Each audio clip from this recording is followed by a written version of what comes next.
Hey Virgo, so let's just jump right into the reading. That's okay. Here we go. Four of Pentacles.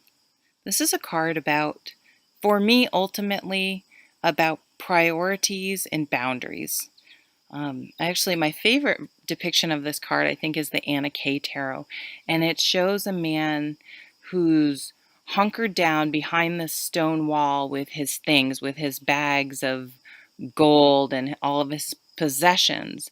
And on the other side of the wall is his wife and family. And they're sort of huddled in their cloaks and they look sad and um, shut out because this man is so concerned with protecting his possessions. He's actually excluded his family. Um, so having this card at the bottom of the deck for this month is really asking you to examine boundaries in your life and priorities, um, places where you're bound. For you guys looking at your other cards, I think someone has not been respecting your boundaries. And because of that, it's necessitating a big change and ultimately you removing yourself or walking away from a situation. Often people that have such strong boundaries around themselves, like they're so tight with their money or they're so, concerned with their things. Um, Often, I'm going to say it, there's a mental illness around these people, OCD, just anxiety. I'm not a psychologist, but to the point where they're so sort of compulsive almost about their things, their money, their control. They don't even seem to realize that they're take and protecting and really give nothing of themselves in return. I think probably in their minds they think they give a lot. Like it's kind of like that Jeff Foxworthy. You might be a redneck where he jokes how the the wife is out retarring the driveway or something and the man's strolls out. It's like, don't worry, honey. I emptied that ashtray in the living room. Like he's so overblown, gloating about the one tiny little thing he did while she's, doing all the work.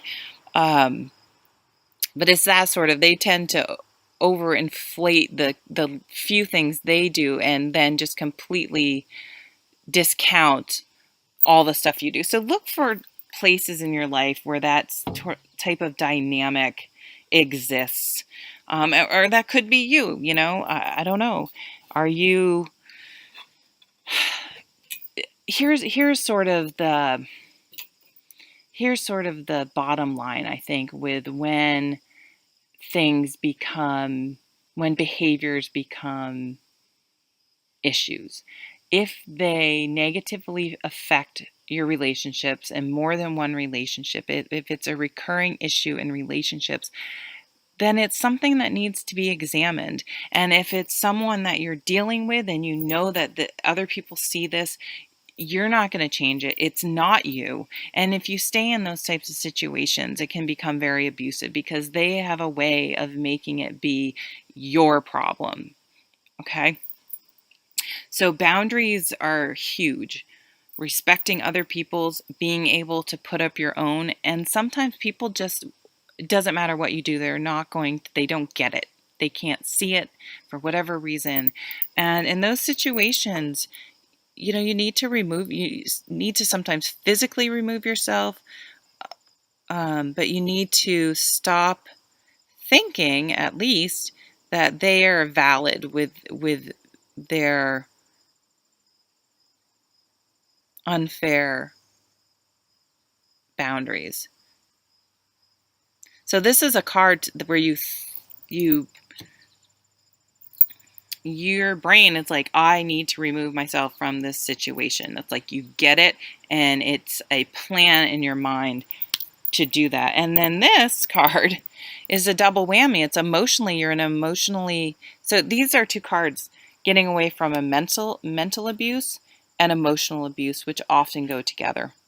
So for some of you, obviously not all of you, um, this is really saying you need to remove yourself from a situation that is not emotionally or mentally beneficial.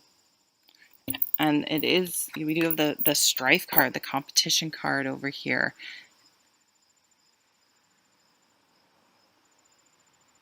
But this card can also be a motivating card. Competition can be positive or negative. But if you're feeling like you're competing with other things in a relationship for the person's attention, that's not a healthy place to be in. So there's sort of this dynamic going on in some aspect, some part of your life. So this can often be very small. I tend to watch tarot readings and I'm like, oh shit, the sky is falling. But it's like these are often smaller. I mean, this one probably is a more major relationship for some of you, but it could be just that one friend or that one family member, and it's been going on forever. But it's like the straw that breaks the camel's back, where you're just like, you know what, I'm done.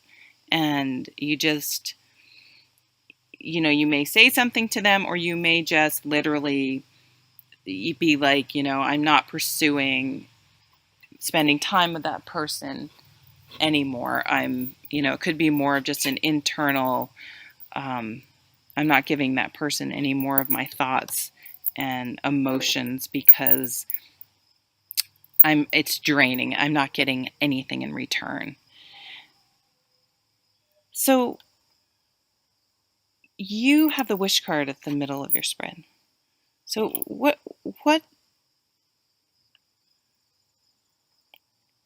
when, for those of you that this may be a relationship, okay, so maybe you're ending a relationship or a friendship or a job even that's toxic. You can have toxic people at your job just as much as any other place. What thinking in positive terms, what type of energy, person, relationships do you want to bring into your life?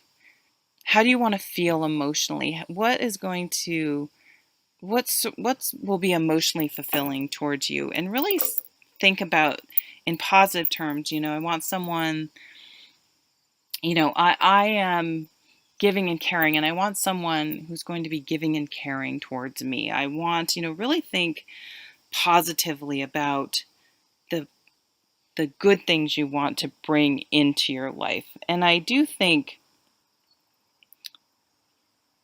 this situation is going to be taken care of a lot by your own effort, but perhaps someone else will come along and validate it for you. Maybe you want validation, but things are going to work out in a really good way that you're able to remove yourself without excessive amounts of stress. It's going to be like, that felt right. It's over. It's going to be a relief. It's not going to then go into a period of grief and stress and struggle. It's going to feel good. You're going to feel good. It's like you've done everything you can and it's not working. You feel good about making this decision and moving on. And then, you start with that wish card. It's like, what are you going to manifest? What do you want to bring in to your world? So you're really starting to figure out ways to manifest. And then we have this card that keeps coming up all the time about finding what it is you love to do, that you feel present, that interests you. So don't be afraid to, if you've always been like, I want to get my scuba diving, whatever, certification, I guess they call it. I want to learn how to skydive. My hairdresser skydives. She goes skydiving like 4 or 5 times a weekend. Isn't that crazy? It's cool. I want to learn how to cook, professionally. I want to learn more about crystals and gemstones. I don't know. Whatever it is that you really has an interest in. So the way you're going to bring in these new positive energies and these new positive relationships and friendships is by pursuing your interests and concentrating on those. And it's amazing how attractive someone is that's why I think celebrities are attractive, or athletes, or these people who are like really passionate about what they do. They're active, they're out doing stuff, they're doers of the world. And it's like you're attracted to them because you may be sitting on your couch watching this on TV, but you're like, it's like on some way motivating. But you want to be the person on TV, not literally, but you want to be the person out there doing something. You want to be the person pursuing your dreams and really into the things, actually does the things that they say interest them. And then you're going to become incredibly attractive to people on, employers, friends, relationships. You're going to be a good role model for your kids. So it doesn't matter what it is, it's finding your passion and living and doing, being a doer. You guys are doers anyway, but yeah, over here. So here's your passion, your mojo. She's undeterred. She does not let anyone extinguish her fire. This Queen of Wands. She sets her mind on something and she's unwavering and she keeps going and she gets back up if she falls, and she doesn't quit when she gets her mind on something she's excited about. So if you can combine the Queen of Wands and this Eight of Pentacles, you're going to be unstoppable and you're going to be incredibly attractive. You're going to be, it's like you're going to be a magnet. Like people are just going to be drawn to you, and you will get some sort of new offer here, whether it's a job, or you may want to start school, or someone tells you, "Oh, you're into that? Well, here, what about this?" It's like it's going to sort of have a snowball effect, and you're going to be able to tangibly build upon this new way of life. Once you've let go and removed yourself from these negative things, and you have the right mindset about what you want to bring into your life, all these opportunities, this new way of life opens up for you. And look at, you're like, you're flying out of the month with just crystal clear. You're like, I'm cutting away everything that's not necessary. I'm simplifying and I'm going after what I want to manifest. It's like you guys, a lot of you are like really finding this, walking away from something or cutting something away that wasn't good for you. It's like open this whole new way of life. Like there's butterflies. You're transforming, you're cutting away. You're like, I'm going to cut away everything that isn't beneficial. And it's not in like a cruel, mean, vindictive way. It's like a freeing way. It's like you're just freeing yourself up for this new way of life. So I feel this enthusiasm. You can probably tell I'm getting kind of excited.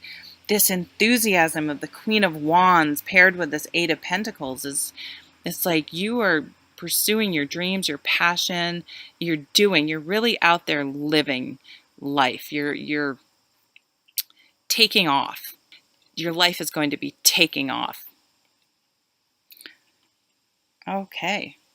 All right. Well, I'm going to leave it at that. Pretty great reading, guys. I hope it's a great month, and I'll see you at the next reading. Take care.